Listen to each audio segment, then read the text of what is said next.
Ininspeksyon ni DPWH Secretary Vince Dizon ang drainage system project sa kahabaan ng Araneta Avenue sa Quezon City ngayong araw.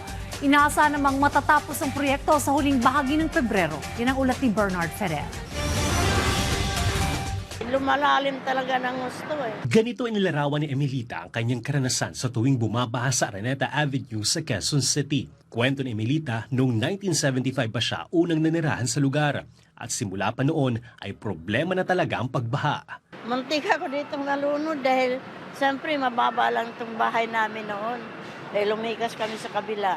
Kaya umaasa siya na sa tulong ng flood control project ng pamahalaan ay tuloy nang maiwasan ang matagal ng pagbaha sa Araneta Avenue, isang kalbaryo sa kanilang buhay at kabuhayan. Kanina ininspeksyonan ni DPWH Secretary Vince Dizon ang flood control project sa kabaan ng Araneta Avenue sa Quezon City. Umaasa ang kalihim na malaking ginhawa may bibigay ng proyekto sa mga residente, kabilang na si Emilita at mga motorista sa lugar. Kabilang sa mga unang tinutukan ni Secretary Dizon ang pagpapalawak at pagbabago ng drainage, partikular sa bahaging bago umabot sa E. Rodriguez Avenue. Inaasang matatapos ang proyekto sa huling linggo ng Pebrero 2026. Kasunod nito, sisimulan din sa Pebrero ang improvement ng drainage papasok sa E. Rodriguez Avenue patungo sa San Juan River.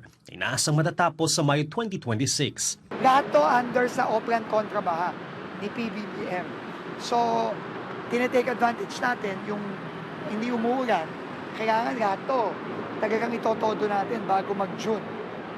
Para talagang kahit pa paano, maiibsan natin yung pagbaha dito. Kaugnay nito magsasagawa ang DPWH kasama ang Project NOAA ng isang simulation upang matukoy ang epekto ng flood control project sa Araneta Avenue. Samantala, sa taong 2027 pa, mapupondohan ang itatayong pumping station sa San Juan River.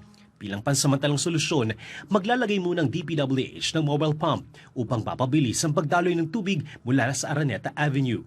Tuloy-tuloy din ang sinasagawang dredging upang mapalalim ang ilog at mapabuti ang daluyan ng tubig. Makikipagpulong din si Secretary Dizon kay Quezon City Mayor Joy Belmonte para sa pagpaplanong pag-aalis ng illegal structure sa Matalahib Creek. Kailangan nagkukumahog tayong lahat, nagmamadali tayo ngayon kasi matatapos na yung January, February na. Tapos, magtatapugan na naman. Nagsagawa naman ang Metropolitan Manila Development Authority MMDA ng clearing operations sa Calabing Coho River sa Barangay Malanday, Valenzuela City. Tinutukan ng aktibidad ang pag-aalis ng naipong basura at putik para mapabuting daluyan ng tubig at maiwasan ang pagbaha sa mga kalapit na komunidad. Bernard Ferrer para sa Pambansang TV sa Bagong Pilipinas.